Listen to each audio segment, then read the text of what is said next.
नमस्कार। नमस्कार। नमस्कार दोस्तों, मेरा नाम राजेश है, मैं एक शराबी हूँ। Thank you CP ji service के लिए। और थैंक यू अतुल जी।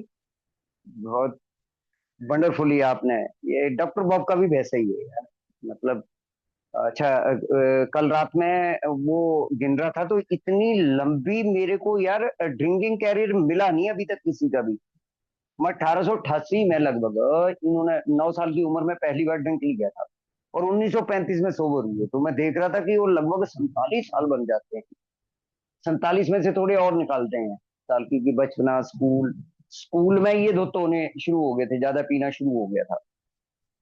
30 साल की तो बड़ी हैवी ड्रिंकिंग रही भाई। 30 साल की।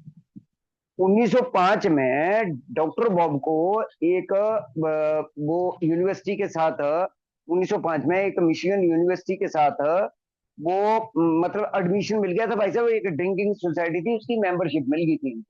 और यहाँ से ज्यादा मतलब ज्यादा दुर्गति हुई। जैसे हमने देख लिया कि क्लास तो परिवार की बहुत ऊंची क्लास का मतलब परिवार की जो श्रेणी थी वो बहुत ऊंची परिवार की श्रेणी थी।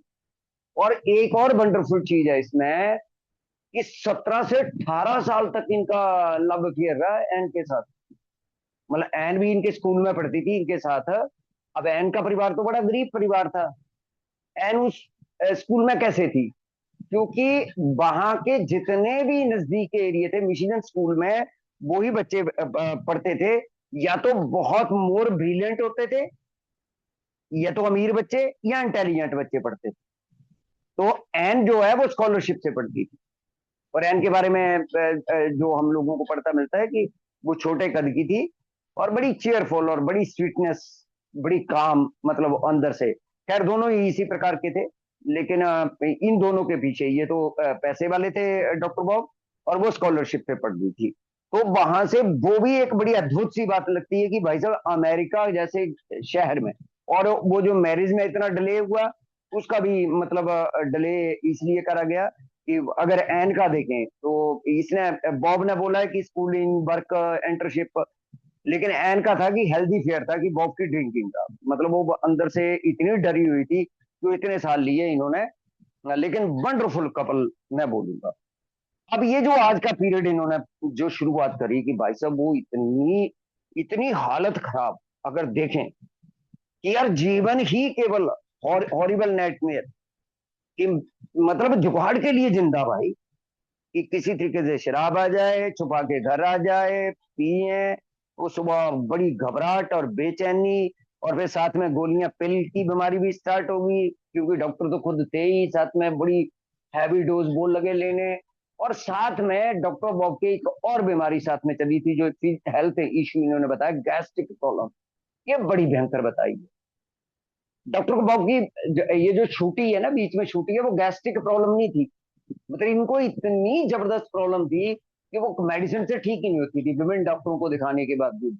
हालांकि वो मैरिज के टाइम ये सोबर रहे हैं थोड़ा, या बीच में जो स्पेल आए हैं, मतलब स्पेल कोई छोटे मोटे स्पेल नहीं, साल साल 2-2 साल के, जैसे एजुकेशन कंप्लीट नहीं हो रही थी, वो एक स्पेल दिया इन्होंने बिल्कुल सोबर। और जैसे ही ये मुंह को लगाते थे फिर नहीं, फिर वो हालत जो है वो बद से बदतर जो है वो होने की। तो ये जो बीडब्ल्यू का है, जैसे कल भी जिक्र कर रहे थे कि यार ड्रिंकिंग कैरियर में डिफरेंस देखो, कितना कितना लंबा डिफरेंस है, उम्र का डिफरेंस नहीं है। वो ड्रिंकिंग कैरियर में बड़ा भारी डिफरेंस है। इसलिए वो अनरीटा ने जब बिल से बात करी थी, अनरीटा शिवलिंग ने जब बिल से बात करी थी, तो तब उन्होंने बताया कि भाई साहब हर तरीका अपना चुके हैं हम लोग, मेडिकली भी, वो खुद डॉक्टर हैं, और उसके बाद भी लीजन का भी, और सिक्योरिटी का भी, आध्यात्मिकता का भी। इवन डॉक्टर बॉब ने कई बुक, मतलब अब हम लोगों को पता लग गया। और अच्छा, ये जो पेज नंबर पे दिया है ना 140 के सामने, इस घटना का मैं अक्सर कई बार जिक्र करा है मैंने इन्हीं इन्हीं मीटिंगों में। ये वो घटना है जो 1930 में घटी है, 1930 में घटी है। हार्वे फायरस्टोन का मतलब ये सारे टैरों वाले हैं यहाँ। जैसे अब हम लोग ने गुडियर टायर वाले के उसमें पढ़ा, नीटा का जो परिवार था ये गुडियर टायर वाला था। ये फायरस्टोन वाले थे, हार्वे फायरस्टोन का बेटा था रसल बर्ड। और वो शराबी था, उसने शराब छोड़ी ऑक्सफोर्ड ग्रुप में। और उन्होंने ये जो इन्होंने पेज नंबर 140 के सामने, शायद इसको पेज नंबर दिया है क्या? हाँ लिया है, पेज नंबर 141 पे। ये जो इन्होंने अखबार की ये कटिंग का इन्होंने जिक्र करा है। तो ये ऑक्सफोर्ड ग्रुप में उन्होंने एक पार्टी दी थी, और होटल भी मेफ्लावर ही था, जिस होटल में बीडब्ल्यू भटक रहा था और वहां पर हुआ था, मतलब डिवाइन पावर ने उस प्रकार से। और इसमें 60 ऑक्सफोर्ड ग्रुप लीडर तो मतलब अलग से आए थे, और 400 लोगों के लगभग को निमंत्रण था भाई साहब। इसमें ये जो फ्रैंक बुचमैन की बात कर रहे हैं और बाकी चीजें, मैं तो वो मतलब वो शख्सियतें देख के हैरान हो रहा था कि इस मीटिंग में हेनरी फोर्ड था, एल्वा एडिसन था, टी हेनरी, क्लेयर बिल्स, मतलब वो बड़े बड़े लोग थे, ये सारे के सारे ऑक्सफोर्ड ग्रुप पर। और ये लोग जो हैं, और इसमें भी निमंत्रण था, हनरीटा के थ्रू डॉक्टर बॉब और एन को निमंत्रण मिला था। ये 1930 की बात है जी। आज ये जो मिलन हो रहा है 1935 चल रहा है, मतलब खेल परमात्मा पहले से ही उस प्रकार से बना रहा था। लेकिन वो खैर रेसलबर्ड ने बाद में पी ली थी, शराब पी ली थी। और मतलब वो अलग ही एक कहानी है कि वो उसका क्या हुआ था भाई साहब, जो रेसलबर्ड ने मतलब वो शराब पी, मतलब वो जो शराब छोड़ी थी, और उसके लिए। और ये 10 दिन का था, ये 10 दिन का, जैसे हम कन्वेंशन टाइप करते हैं ना, उस प्रकार का ये था कि अक्सर ग्रुप के जो लीडर हैं वो वहां पर स्पीच देते थे, किस प्रकार से हम ट्रांसफॉर्मेशन करते हैं, अच्छे से अच्छे नशे छुड़वा देते हैं वो। और यहाँ से इनोनोमिटी का भी सिद्धांत हम लोगों के पास आया है भाई साहब, क्योंकि रसल बर्ड ने जब पी तो ऑक्सफोर्ड ग्रुप की बहुत बड़ी बदनामी हुई थी, क्योंकि रसल बर्ड एक छोटी मोटी शख्सियत नहीं थे, बहुत बड़े थे। और इन्होंने प्रचार बड़ा कर दिया था, उसके छूटने पे ऑक्सफोर्ड ग्रुप ने बहुत बड़ा प्रचार और प्रसार कर दिया था, जैसे ये अखबारों की कटिंग है ना, बाकी चीजें। जब ऐसा आदमी पी लेगा तो फिर वो जो हुआ था। तो ये नॉनोमेटी के सिद्धांत की एक स्टोरी हमारी ये बनने से पहले हम लोगों को मिलती है। अब आ जाते हैं जी, कि वो जो मैंने गैस्ट्रिक प्रॉब्लम की वजह, इनके बच्चों ने बड़ा जिक्र करा है उसका, कि भाई साहब वो जो इन्होंने बोला कि फिजिकली इतनी दिक्कत थी इनको, कि जब तक 2 ड्रिंक, मतलब 2 ड्रिंक तो चाहिए होते थे, नहीं तो ये खड़े ही नहीं हो पाते थे, इतनी पेन इनको वो रहती थी। और ये भी इन्होंने जिक्र भी करा है उसका। अब ऑक्सफोर्ड ग्रुप की मीटिंग भी हो रही है, प्रोग्राम भी हो रहा है, लेकिन रात को धुत। अब क्या मिसिंग है जी यहाँ? यहाँ मिसिंग है बीमारी, एल्कोहलिज्म। यहाँ सोल्यूशन और मेथड मौजूद है, सोल्यूशन और मेथड पे काम हो रहा है। सोल्यूशन भी है, मेथड भी है, दोनों ही चीजें हैं। सोल्यूशन, थोड़ा सा सोल्यूशन को हम बैक भी रखें तो मेथड पूरा है इन लोगों के पास, और पूरा कंप्लीट मेथड करवाया भी जा रहा है। लेकिन उसके बावजूद भी मुझे पता ही नहीं कि शराबीपन एक बीमारी है। कि डॉक्टर सिल्क बर्थ ने, जो डॉक्टर सॉरी बिल डब्ल्यू को जो बात समझाई है, वो अब काम आई जाके, कि भाई साहब जब भी आप किसी के पास जाओ, आप ये मत देखो, आप सिर्फ उससे ये बात करो कि आपको एक बीमारी लगी है, ये लत नहीं है, ये एक बीमारी है, और 2 4 डिजीज है। और यही चीजें जो है वो काम आई। अब ये पूरा परिवार गया है।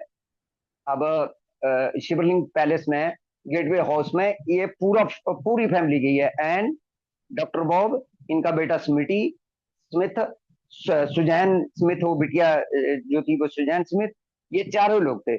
और डॉक्टर बॉब रिपीटली एक सेंटेंस बोल रहे हैं, और कम से कम 8 से 10 बार ये रिपीटली, पहले दिन भी बोला उन्होंने 15 मिनट, भाई जो तूने 15 मिनट में करवाना वो करवा लीजिए, ज्यादा देर में रुकूंगा नहीं। अरे रुकने वाली हालत ही नहीं थी भाई साहब, कल वो डॉक्टर साहब टेबल के नीचे थे पड़े हुए, 2 2 घंटे, 3 घंटे बाद तो होश आई उनको। इतनी ज्यादा शराब पी, 2 4 दिन से उन्होंने रोटी नहीं खाई है, जबान का दाना अंदर नहीं गया है, डॉक्टर साहब से खड़ा तो हुआ नहीं जा रहा, क्या कॉल स्टेपिंग करवा दोगे ऐसे आदमी की? लेकिन यहाँ भी जो ये बिल ने ऑफर करा ना ड्रिंक, और एक शराबी के जो मन की बात जो दूसरा शराबी भांप लेता है ना, वो बड़ा विचित्र है भाई। ये मतलब कई चीजें ऐसी देखने को मिलती हैं कि यार ये सामने वाले को कैसे पता लगा ये वाली बात। अब जितने भी सेंटेंस बिल के मुंह से निकलेंगे, 6 घंटे भाई साहब, 5 बजे की मीटिंग और 6 आवर्स, 11 बजे तक, 11 o'clock बोला ना उन्होंने, कि 15 मिनट कैसे 6 घंटे या 5.5 घंटे मान लेते हैं, अगर सेटिंग सेटिंग में 5.5 घंटे से ऊपर की सेटिंग है, 5.5 घंटे में बड़ा भारी पीरियड होता है भाई, एक जगह बैठे रहे, क्या क्या क्या बातें हुई होंगी। वो जो लाइव स्टोरी चली ना, इधर से जैसे ही बॉब बोलना शुरू होते थे, बिल स्टॉप, और वो बोलना शुरू, हाँ बिल्कुल मेरे जैसे भी ऐसा, और उससे एक इंसिडेंट सुनाना शुरू कर दिया। इधर से फिर बिल, कैसे वो शेरों का बाजार गिरना, कैसे पत्नी के साथ वो मोटरसाइकिल पे निकलना, कैसे वहां पर बरसात में फिर एक बोतल मिल जाना, और कैसे पीना, फिर शहर की तरफ भागना। हे मेरे भगवान, वो जो हर शराबी इस बात को आइडेंटिफाई कर सकता है कि जब वो बोतल के पीछे कितना बड़ा पागलपन होता था यार। पहले घू का जो सनक है, पागलपन है, obsession है, कोई भी शब्द यूज कर लो, वो जो कितना भयंकर है, वो जो सारी बातों का जिक्र हुआ ना, और इसका तो ड्रिंकिंग एडिडी बहुत बड़ा है। और उस तरीके से अब जहां पर आज हम लोगों ने छोड़ा कि किस तरीके से वो जो है वो गेट पे हाउस में वो वो महलनुमा घर थे भाई। वो ठीक है, वो एक महल था। वो पति से डिस्प्यूट चल रहा था, तो बच्चों के लिए उसने बढ़िया आलीशान जगह दी थी। उसमें जो लाइब्रेरी का रूम था, वहां के दोनों कमरे, आज ये चीजें हमारे पास मौजूद हैं जी। अगर आर्काइव में कोई भी आदमी अगर इन जगहों पे जाता है, कई लोग बोलते हैं मैंने वो कुर्सी भी देखी जिसपे ये दोनों लोग बैठे थे। आज हमारे अल्कोहलिक एनोनिमस के आर्काइव में उन लोगों ने संजो के रखा है भाई साहब। इनके इनके इनकी कुछ कुर्सियां, इनके वो कॉफी के पॉट, इनके जो मतलब छोटी छोटी चीजों को वहां पर संजो के रखा हुआ। हमारे इंडिया जैसी हालत नहीं है कि वो पहली एडवर्टाइजमेंट भी नहीं मिलती है इंडिया की। वो थी हम लोगों के पास, जो पहली एडवर्टाइजमेंट अखबार में दी थी कनेडियन वो वाले उस मेंबर ने, वो भी नहीं हम लोगों को मिलती है। लेकिन वहां पर हर चीज को संजो के रखा हुआ है जिस चेयर पे पहली बार बैठे। तो ये फर्स्ट मीटिंग हो रही है 11 मई। अच्छा, डेट से ये लोग बचे हैं, लेकिन ये 12 मई 1935 है। ये जो इनके बीच में पहली जो मीटिंग हो रही है, डेट से यहाँ बचे हैं। कई जगह इन्होंने डेट का जिक्र कर दिया है। तो इस प्रकार से यार एक वंडरफुल दो शराबी आपस में मिल रहे हैं।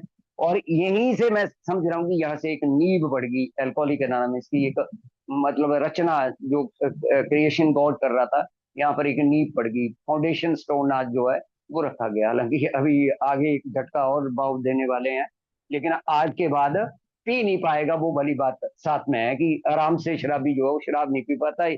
फिर हमारी एक ही याद जरूर आती है। धन्यवाद जी, थैंक यू, थैंक यू।